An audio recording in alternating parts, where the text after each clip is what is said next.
नमस्कार। शब्द साची विंध्य के समाचार बुलेटिन में आपका स्वागत है। मैं हूं आपके साथ न्याजिया। शुरुआत करते हैं हेडलाइन से।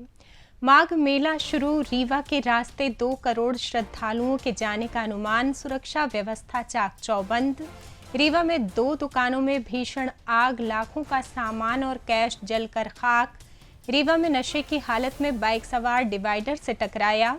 रीवा में कुएं में गिरने से 4 वर्षीय मासूम की मौत।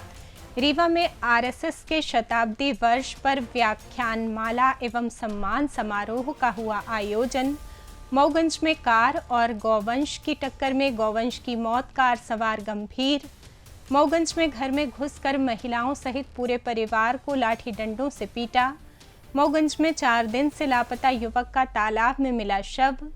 मऊगंज में पत्नी ने प्रेमी से करवाई पति की हत्या, शव हाईवे किनारे फेंका, पत्नी सहित सहेली गिरफ्तार। सतना में टिटनेस का दुर्लभ और गंभीर मामला आया सामने, अकड़ा युवक का शरीर। सीधी में युवक ने खाया जहर, एसजीएमएच रीवा में तोड़ा दम। सिंगरौली में 2 पक्षों में जमकर मारपीट, 2 लोग गंभीर घायल, वीडियो वायरल। रीवा में मिड डे मील रसोइयाओं से अवैध वसूली, वायरल वीडियो में डाटा एंट्री ऑपरेटर ने कबूला। मध्य प्रदेश में मौसम ने ली करवट, घने कोहरे ने बढ़ाई ठंड, ट्रेनें फ्लाइट्स लेट, 3 दिन कोहरे का अलर्ट। जादू देखा है, हम दिखाते हैं। आप सोचिए, हम बनाते हैं। अपने घर या ऑफिस को सजाएं मनपसंद डिजाइन के कस्टमाइज वॉलपेपर्स, ब्लाइंड्स, पेंटिंग्स और लेजर कटिंग से बनी आकर्षक चीजों से। आज ही कॉल कीजिए 7611125428, क्योंकि आपकी कल्पनाओं को पंख देना भी जरूरी है।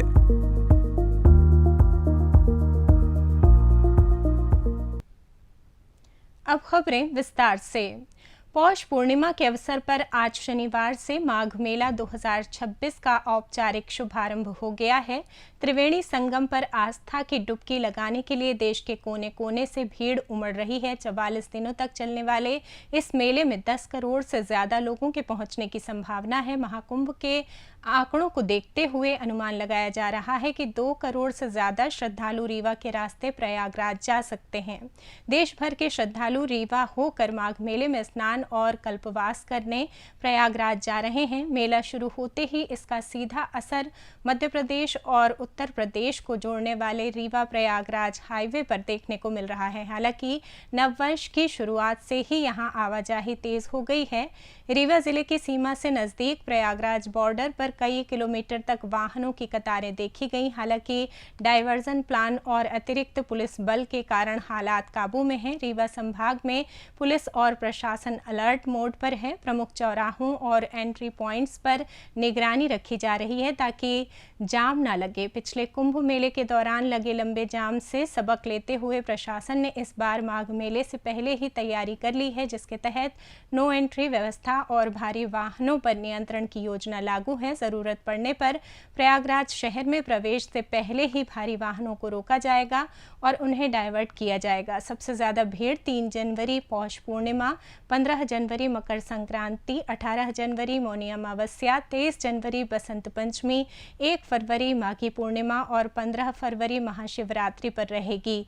इन तारीखों पर 24 घंटे विशेष ट्रैफिक प्लान लागू रहेगा और डायवर्जन ड्यूटी 3 शिफ्टों में की जाएगी। रीवा शहर के कोतवाली थाना क्षेत्र में नगर निगम कार्यालय के ठीक सामने शुक्रवार देर रात करीब 2 बजे 2 दुकानों में अचानक भीषण आग लग गई। इस हादसे में गणेश कलेक्शन और गुप्ता हैंडलूम स्टोर पूरी तरह जलकर राख हो गई। आग की लपटों ने दोनों दुकानों में रखा सारा सामान नष्ट कर दिया।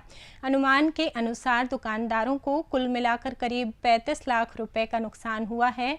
इसमें गणेश कलेक्शन के गल्ले में रखा करीब 1 लाख रुपए नकद कैश भी आग की भेंट चढ़ गया। दुकान संचालक राम नरेश जायसवाल और मनीष पुरवार घटना के बाद से गहरे सदमे में हैं। स्थानीय लोगों ने रात में दुकानों से उठता धुआं और आग की लपटें देखते ही तुरंत पुलिस और फायर ब्रिगेड को सूचित किया। मौके पर पहुंची दमकल टीम ने काफी मशक्कत के बाद आग पर काबू पाया, लेकिन तब तक दोनों दुकानों का अधिकांश सामान जल चुका था। आग लगने के सटीक कारणों का अभी पता नहीं चल सका है, लेकिन शुरुआती जांच में अज्ञात व्यक्तियों द्वारा जानबूझकर आग लगाए जाने की आशंका जताई जा रही है। कोतवाली पुलिस ने मौके का मुआयना किया और हर पहलू से मामले की जांच शुरू कर दी है। आसपास लगे सीसीटीवी कैमरों के फुटेज खंगाले जा रहे हैं ताकि घटना के राज से पर्दा उठ सके। नाम है।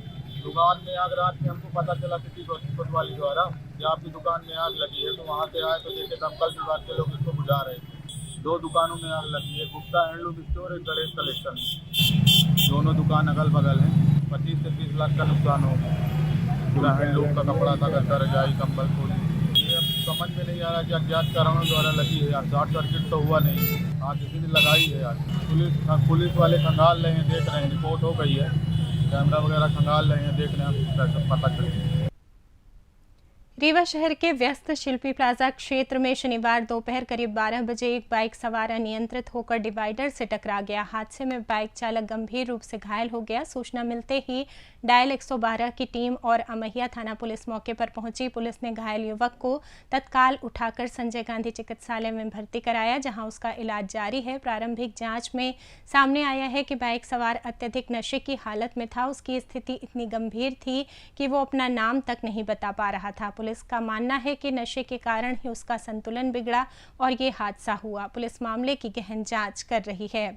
रीवा जिले के सगरा थाना क्षेत्र के ग्राम खजुआमन में एक 4 वर्षीय मासूम की कुएं में गिरने से दर्दनाक मौत हो गई। मृतक की पहचान अर्नब सिंह के रूप में हुई है। परिवार वालों के अनुसार शाम के समय अर्नब घर के पास खुले कुएं के किनारे खेल रहा था। अचानक वो फिसल कर कुएं में गिर गया। बच्चे की चीख पुकार सुनकर परिजन तुरंत दौड़े और उसे बाहर निकालने की हर संभव कोशिश की, लेकिन देरी होने से बच्चे को बचाया नहीं जा सका। परिजनों ने आनन फानन में अर्नब को संजय गांधी चिकित्सालय ले जाने की कोशिश की, लेकिन रास्ते में ही मासूम ने दम तोड़ दिया। सूचना मिलते ही सगरा थाना पुलिस मौके पर पहुंची। पुलिस ने मर्ग कायम कर जांच शुरू कर दी है। इस हादसे ने एक बार फिर ग्रामीण क्षेत्रों में खुले कुएं और बोरवेल्स के प्रति लापरवाही व सुरक्षा उपायों की कमी को उजागर किया है। रीवा शहर के कृष्णा ऑडिटोरियम में शनिवार को अखिल भारतीय साहित्य परिषद द्वारा राष्ट्रीय स्वयंसेवक संघ के शताब्दी वर्ष के उपलक्ष्य में एक व्याख्यानमाला का आयोजन किया गया। इसमें मुख्य अतिथि अखिल भारतीय विद्यार्थी परिषद ABVP के राष्ट्रीय अध्यक्ष डॉक्टर रघुराज किशोर तिवारी रहे। व्याख्यानमाला को संबोधित करते हुए उन्होंने कहा कि भारत दर्शन ही विश्व कल्याण की बात करता है। उन्होंने कार्यकर्ताओं से आह्वान किया कि वे जिस संस्था में कार्यरत हैं उसके कार्यों का अनुकरण करें कि अन्य लोग आपके कार्यों का अनुकरण करते हैं या नहीं। यही मूल्यांकन कार्यकर्ता के आचरण को बेहतर बनाता है। कार्यक्रम का मुख्य विषय आत्मबोध से विश्व बोध रखा गया था।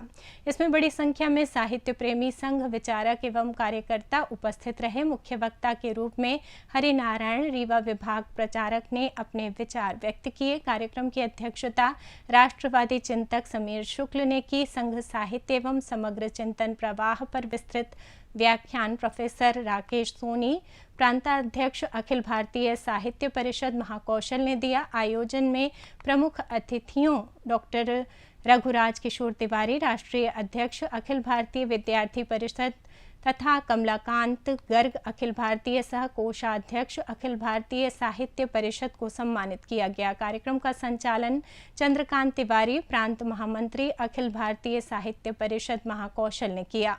मोगंज जिले के हनुमना में हाईवे पर शुक्रवार रात बनारस से जबलपुर की ओर जा रही तेज रफ्तार कार की अचानक सामने आए आवारा गोवंश से जोरदार टक्कर हो गई। इस हादसे में गोवंश की मौके पर ही मौत हो गई, जबकि कार में सवार एक यात्री घायल हो गया, जिसे प्राथमिक उपचार के बाद रीवा रेफर कर दिया गया है। हादसा इतना भीषण था कि कार का आगे का हिस्सा पूरी तरह क्षतिग्रस्त हो गया। कार में सवार अन्य यात्रियों को गंभीर चोटें नहीं आईं। घटना की सूचना मिलते ही स्थानीय लोग मौके पर पहुंच गए। गोवंश के शव के कारण कुछ देर तक हाईवे पर यातायात बाधित रहा। सूचना पर हनुमना पुलिस तुरंत घटनास्थल पर पहुंची और स्थिति को नियंत्रित करते हुए आवश्यक कार्रवाई शुरू की। स्थानीय लोगों ने हाईवे पर आवारा मवेशियों की बढ़ती संख्या पर गहरी चिंता जताई है। उनका कहना है कि ऐसे हादसे बार बार हो रहे हैं और प्रशासन को उनको रोकने के लिए ठोस कदम उठाने चाहिए। लोगों ने मवेशियों के लिए उचित प्रबंधन और हाईवे पर सुरक्षा उपायों की मांग की है। मोगंज जिले के शाहपुर थाना क्षेत्र के ग्राम दुबिया में पुराने जमीनी विवाद ने फिर खूनी रंग ले लिया। दबंगों ने एक घर में घुसकर महिलाओं के साथ मारपीट की और पूरे परिवार पर लाठी डंडों से हमला कर दिया। इस घटना का वीडियो सोशल मीडिया पर तेजी से वायरल हो रहा है, जिससे इलाके में आक्रोश फैल गया है। पीड़ित ज्ञानेंद्र तिवारी ने शाहपुर थाने में शिकायत दर्ज कराई है, जिसके अनुसार आरोपी सुरेंद्र गिरी और पुष्कर गिरी बिना किसी उकसावे के घर में घुसे और महिलाओं को गालियां देने के साथ धक्का मुक्की शुरू कर दी। जब ज्ञानेंद्र बीच बचाव करने पहुंचे तो अन्य आरोपी लाठी डंडे लेकर आ गए और पूरे परिवार पर टूट पड़े। हमले में ज्ञानेंद्र की पत्नी, भाई, भतीजा और भतीजी सहित कई लोग घायल हो गए। घायलों के शरीर पर गंभीर चोटें आई हैं। आरोपियों ने जान से मारने की धमकी भी दी और कहा कि यदि जमीन नहीं छोड़ी गई तो पूरे परिवार को खत्म कर देंगे। घटना 31 दिसंबर की है, जिसका वीडियो शुक्रवार देर शाम से सोशल मीडिया पर वायरल हो रहा है, जिससे प्रशासन पर त्वरित और सख्त कार्रवाई का दबाव बढ़ गया है। शाहपुर पुलिस ने शिकायत मिलते ही मामला दर्ज कर लिया है और घटना की गहन विवेचना की जा रही है। मोगंज जिले के नईगढ़ी थाना क्षेत्र के भीर गांव में एक 22 वर्षीय युवक का शव गांव के तालाब में मिलने से इलाके में सनसनी फैल गई। मृतक की पहचान शिवम साकेत, पिता द्वारिका प्रसाद साकेत के रूप में हुई है, जो पिछले 4 दिनों से लापता था। घटना आज सुबह उस समय सामने आई जब कुछ ग्रामीण तालाब की ओर गए और पानी में शव को उतराते हुए देखा। ग्रामीणों ने तुरंत नईगढ़ी थाना पुलिस को सूचना दी। सूचना मिलते ही पुलिस टीम मौके पर पहुंची। ग्रामीणों की मदद से शव को तालाब से बाहर निकाला गया। परिजनों ने शव की शिनाख्त शिवम साकेत के रूप में की। परिवार वालों का कहना है कि शिवम 4 दिन पहले अचानक घर से गायब हो गया था और उसकी तलाश की जा रही थी। शव मिलने से परिवार में कोहराम मच गया। शव को पोस्टमार्टम के लिए प्राथमिक स्वास्थ्य केंद्र नईगढ़ी भेज दिया गया है। पोस्टमार्टम रिपोर्ट आने के बाद ही मौत के सटीक कारणों का पता चल सकेगा। फिलहाल पुलिस ने मर्ग कायम कर मामले की जांच शुरू कर दी है। मोगंज में हाईवे किनारे युवक का शव मिलने की घटना में पुलिस ने बड़ा खुलासा किया है। मृतक की पत्नी ने ही अपने प्रेमी की मदद से हत्या की साजिश रची और उसे अंजाम दिलवाया। पुलिस ने पत्नी और फरार आरोपियों को पनाह देने वाली उसकी महिला मित्र को गिरफ्तार कर लिया है, जबकि मुख्य आरोपी प्रेमी और उसका साथी अभी फरार हैं। घटना 30 दिसंबर की सुबह की है, जब मोगंज थाना क्षेत्र के डगडुआ बाईपास के किनारे एक युवक का शव बरामद हुआ था। मृतक की पहचान सुधीर उर्फ लाल दाहिया निवासी सतना के रूप में हुई। सुधीर पेशे से एम्बुलेंस चालक था और दोस्तों के बुलाने पर रीवा आया था। पुलिस की विशेष टीम ने जांच के दौरान इस अंधे हत्याकांड का पर्दाफाश किया। जांच में सामने आया कि मुख्य सूत्रधार मृतक की पत्नी कंचन दाहिया थी। दरअसल कंचन की शादी पहले किसी अन्य व्यक्ति से हुई थी, लेकिन करीब 12 साल से वो सुधीर के साथ पत्नी बनकर रह रही थी। इस दौरान कंचन का गबरू उर्फ अजान नामक युवक से प्रेम प्रसंग हो गया। नए प्रेमी के साथ जीवन बिताने के लिए कंचन ने पति सुधीर की हत्या की साजिश रची और प्रेमी गबरू की मदद से उसे अंजाम दिलवाया। हत्या के बाद शव को हाईवे किनारे फेंक दिया गया। पुलिस ने कंचन दाहिया को गिरफ्तार कर लिया है। जांच में ये भी पता चला है कि हत्या के बाद फरार आरोपी गबरू और उसके साथी को कंचन की महिला मित्र बहुती निवासी संजना सिंह ने पनाह दी थी और भागने में आर्थिक मदद भी की थी। पुलिस ने संजना सिंह को भी गिरफ्तार कर लिया है। फिलहाल मुख्य आरोपी गबरू उर्फ अजान और उसका साथी फरार हैं। पुलिस टीम उनकी तलाश में छापेमारी कर रही है। सतना जिला अस्पताल में टेटनेस का एक दुर्लभ और गंभीर मामला सामने आया है। मजदूरी के दौरान पैर में कील चुभने के बाद समय पर एंटी टेटनेस इंजेक्शन नहीं लगवाने से 19 वर्षीय युवक की हालत बिगड़ गई। फिलहाल उसे आईसीयू में भर्ती कर लाइफ सपोर्ट सिस्टम पर रखा गया है और स्थिति स्थिर बताई जा रही है। पीड़ित युवक मुन्ना सिंह परिवार के साथ मैंगलोर में सरिया शटरिंग का काम करता था। काम के दौरान उसके तलवे में 2 जगह कील चुभ गई और खून भी निकला।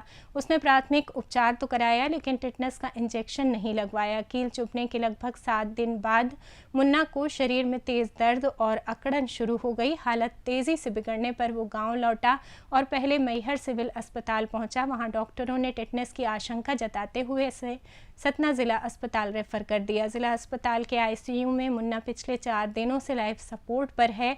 उसे ऑक्सीजन के साथ लिक्विड डाइट दी जा रही है। हल्की सी हरकत करने पर भी पूरे शरीर में तेज अकड़न जकड़न हो जाती है। विशेषज्ञों की देखरेख में उसे इम्यूनोग्लोबुलिन देकर इलाज किया जा रहा है। चिकित्सकों के अनुसार कील या जंग लगी वस्तु से लगने वाली चोट पर तुरंत एंटीटेटनस इंजेक्शन जरूर लगवाएं। लापरवाही से ये बीमारी जानलेवा साबित हो सकती है। सीधी जिले के चुरहट निवासी विजय कुमार यादव ने जहर खाकर आत्महत्या कर ली। आत्महत्या के कारणों का अभी पता नहीं चल सका है और परिजनों को भी इसकी कोई पूर्व जानकारी नहीं थी। परिजनों के अनुसार घर में अचानक विजय की तबीयत बिगड़ने लगी। आनन फानन में उसे संजय गांधी चिकित्सालय ले जाया गया। अस्पताल पहुंचने पर युवक ने खुद डॉक्टरों को बताया कि उसने जहर खा लिया है। चिकित्सकों ने उसे बचाने के लिए हर संभव प्रयास किए, लेकिन विजय की जान नहीं बच सकी और उसने दम तोड़ दिया। पुलिस ने मामला दर्ज कर जांच शुरू कर दी है। सिंगरौली जिले के नौगढ़ इलाके में शुक्रवार देर शाम दो पक्षों के बीच पुराने विवाद ने हिंसक रूप ले लिया। सड़क पर दोनों गुटों के लोग एक दूसरे से भिड़ गए और जमकर मारपीट हुई। इस घटना में सुशील साकेत और विकास साकेत गंभीर रूप से घायल हो गए। मारपीट का वीडियो शनिवार को सोशल मीडिया पर वायरल हो गया, जिसमें साफ दिख रहा है कि कैसे दोनों पक्ष सड़क पर लड़ते नजर आ रहे हैं। जानकारी के मुताबिक विवाद सुशील साकेत विकास साकेत की ओर से और दूसरी तरफ परमानंद वैश्य, श्रीराम वैश्य तथा लाल बाबू वैश्य के बीच हुआ। मारपीट के दौरान मौके पर काफी भीड़ जमा हो गई, जिससे कुछ देर के लिए इलाके में तनाव फैल गया और आवागमन भी प्रभावित रहा। सूचना मिलते ही कोतवाली पुलिस तुरंत मौके पर पहुंची और स्थिति को नियंत्रित किया। घायलों को तत्काल इलाज के लिए अस्पताल भेजा गया। पुलिस के मुताबिक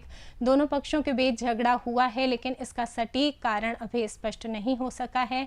दोनों पक्षों की शिकायत पर मामला दर्ज कर लिया गया है। वायरल वीडियो को भी जांच का हिस्सा बनाया गया है ताकि घटना के असली कारणों और दोषियों की पहचान की जा सके।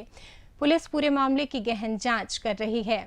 रीवा जिले के शासकीय प्राथमिक एवं माध्यमिक स्कूलों में मध्याह्न भोजन बनाने वाली रसोइयाओं के मानदेय से अवैध वसूली का गंभीर मामला सामने आया है। सोशल मीडिया पर एक वीडियो तेजी से वायरल हो रहा है, जिसमें जवा ब्लॉक रिसोर्स सेंटर कार्यालय में पदस्थ डाटा एंट्री ऑपरेटर रसोइयाओं से पैसे वसूलने की बात कबूल करता सुनाई दे रहा है। वीडियो में एक व्यक्ति मोबाइल पर ऑपरेटर से बात करते हुए दिख रहा है। इस दौरान ऑपरेटर स्वीकार करता है कि रसोइयाओं से ली गई राशि को उसने संबंधित जगह पहुंचा दिया है। हालांकि वीडियो की शब्दों की पूर्ण पुष्टि नहीं हो सकी है, लेकिन ये क्लिप बीआरसी स्तर पर कथित वसूली की प्रथा पर गंभीर सवाल खड़े कर रही है। सूत्रों के अनुसार मध्याह्न भोजन योजना के तहत रसोइयाओं को मिलने वाले मानदेय का एक निश्चित हिस्सा कुछ समूहों या बीआरसी स्तर के कर्मचारियों द्वारा नियमित रूप से वसूला जाता है। यदि कोई रसोइया ये राशि देने से इनकार करती है तो उसे योजना से हटा देने की धमकी दी जाती है। ये कथित खेल काफी समय से चल रहा है, जिससे गरीब एवं मेहनतकश रसोइयाओं का आर्थिक शोषण हो रहा है। अकेले नहीं है क्यों को भाई? कहाँ है या गहन हुआ अब चंद्रशेखर मिले हमका जौन हुआ भेजन है भाई ने तो चंद्रशेखर से तू पैसा ले गया है ओकर वाला रसोइया वाला रसोइया वाला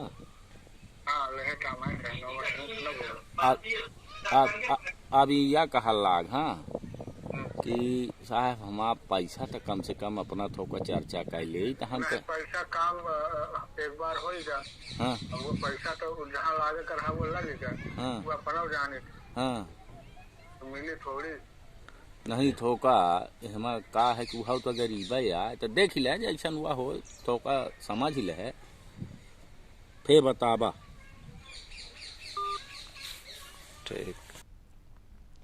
मौसम की बात करें तो मध्य प्रदेश में मौसम ने फिर करवट बदली है। रात के तापमान में कुछ बढ़ोतरी हुई है, लेकिन दिन में सर्दी का कहर ढह गया है। सर्दी का कहर बढ़ गया है। शनिवार सुबह प्रदेश के आधे हिस्से में घना कोहरा छाया रहा। आज सुबह भोपाल, इंदौर, नर्मदापुरम, ग्वालियर, रतलाम, उज्जैन, जबलपुर, रीवा, सीधी, धार, गुना, रायसेन, राजगढ़, शाजापुर, सीहोर, देवास, दमोह, मंडला, सागर, सतना, शिवपुर, बालाघाट, छिंदवाड़ा और खजुराहो समेत कई जिलों में कोहरा छाया रहा। कई जगहों पर शीतलहर भी चल रही है। मौसम विभाग के अनुसार अगले 3 दिनों तक घना कोहरा बना रहेगा। उसके बाद तेज सर्दी का दौर शुरू होगा। मौसम विभाग के अनुसार भोपाल और इंदौर में भी बारिश के आसार हैं। विभाग विभाग का अनुमान है कि जनवरी में 15 से 20 दिन शीतलहर चल सकती है। कड़ाके की ठंड का दौर महीने के दूसरे सप्ताह से शुरू होकर अंत तक बना रहेगा। अब जान लेते हैं कल होने वाले कार्यक्रम के बारे में। स्वतंत्रता संग्राम सेनानी उत्तराधिकार परिवार समिति रीवा द्वारा प्रत्येक माह की भांति इस माह भी प्रथम रविवार को स्वतंत्रता संग्राम सेनानी एवं अमर शहीदों के पुण्य स्मरण की श्रृंखला आयोजित की जा रही है, जिसके तहत 4 जनवरी रविवार को अपराह्न 3 बजे गीता ज्योति विद्यालय कैंपस उर्रहट पर कार्यक्रम होगा। कार्यक्रम की शुरुआत ध्वजारोहण एवं राष्ट्रगान से होगी। इसके बाद स्वतंत्रता संग्राम सेनानी स्वर्गीय श्रीमती विश्वकांता अवस्थी जी का पुण्य स्मरण कर श्रद्धांजलि अर्पित की जाएगी। 4 जनवरी रविवार को विवेकानंद पार्क में सपा की संभागीय बैठक आयोजित होगी। इसी के साथ ये समाचार बुलेटिन समाप्त हुआ। कल फिर मिलेंगे नई खबरों के साथ। जुड़े रहिए शब्द साची विंध्य से, और विंध्य से जुड़ी तमाम खबरों के लिए हमारे चैनल को सब्सक्राइब कर दें। अपने आसपास की खबरें हम तक पहुंचाने के लिए स्क्रीन पर दिए नंबर पर आप संपर्क भी कर सकते हैं। धन्यवाद।